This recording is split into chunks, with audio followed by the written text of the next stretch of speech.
Jarrell Jones. I'm Executive Director for Renew Birmingham. You probably haven't heard of it if you haven't been over here in Ensley for the last 2 or 3 years.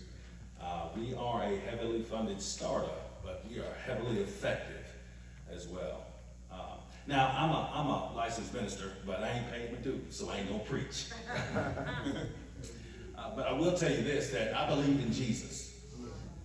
And I believe that because of Jesus, I'm able to do all things through Christ who strengthens me. Greater is he that's in me than he that's in the world. So if I can't walk out my door and impact my neighbor, I'm lying. All right. Okay. See, at the core of our problem is not homicides. Homicides is a symptom. The problem in our community is culture. Yeah.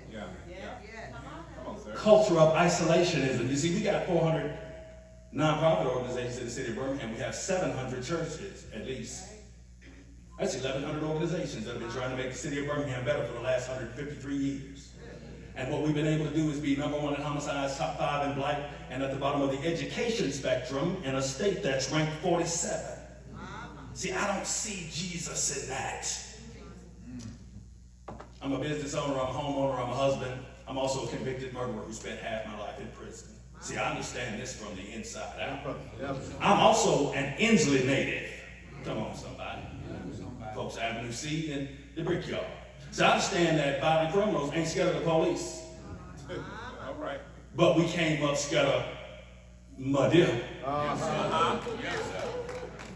Yeah, Mr. Charlie down the street, we was scared of him. But see, when communities stopped being responsible for creating your culture and started waiting for somebody else to do it, learned helplessness took over. Learned helplessness sound like this. You done heard it before. The city need to do something about that. They need to cut that grass over there. Now you live right there, but it's 6 feet high. You waiting on the city. You could cut it when you cut yours. See, because blight brings stuff with it. Yes, it does. Throw your trash out the window. You're helping our schools be underfunded. Y'all know how many schools have been shut down out here. Schools are underfunded, teachers are underpaid, and they really don't want to deal with your children. I know, because I'm invested in the school. And see, communities that don't support their schools, that just sit back and, because I know y'all go to church on Sunday, jump up and down, scream, holler, spit, Steve House, sling, way across the right? You have that experience, but then when it comes to, can I do something? You're waiting on somebody else to do it. Fear, apathy, and dependency are driving your communities down, down, down. And even when organizations do good work, we do it in isolation. So I'm trying to figure out how God called 15 pastors to the same 4 blocks and tell them not to talk to each other or strategize about it. So I'm trying to figure out how isolation and divisiveness helps us in any way. It doesn't. It does not. It doesn't. So what we're going to have to do is this right here. Residents of the city of Birmingham, if you're thinking that the city of Birmingham should do something for you, your thinking is backwards. You got to do something for your city. This is your community. See, I can't walk out my door as a grown man, see the madness, and not feel like I should do something. Not say something, go to my neighborhood association meeting, and all I got is complaints. You better bring some solutions. Need your sweat equity. Need your intellectual capital. Yes. Need your financial resources.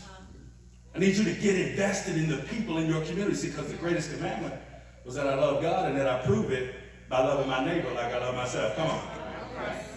You might not have read it like that, but that's what it means. Yes, it does. See, if I love God, then I'm going to love my neighbor. And I'm not going to be able to sit back and watch my children have their brains. Come on, somebody. You've got to do something, and it has to be you.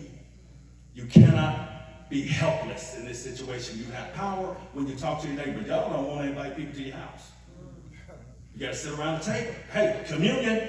Communion ain't just a cracker, ain't no what? Come on, somebody. It's close bonded fellowship.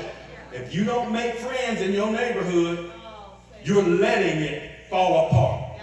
When that single mother, if you live in an underserved community, when that single mother or single father with 6 kids moves in there, you don't have to have a visitation from Gabriel to let you know that they're going to have some difficulty. Go knock on that door and help them folks. You want to create a different culture. See, here's the thing.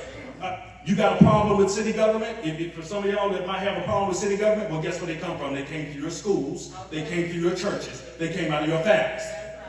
So if you got a problem with city government, the core is in your neighborhood, in your family.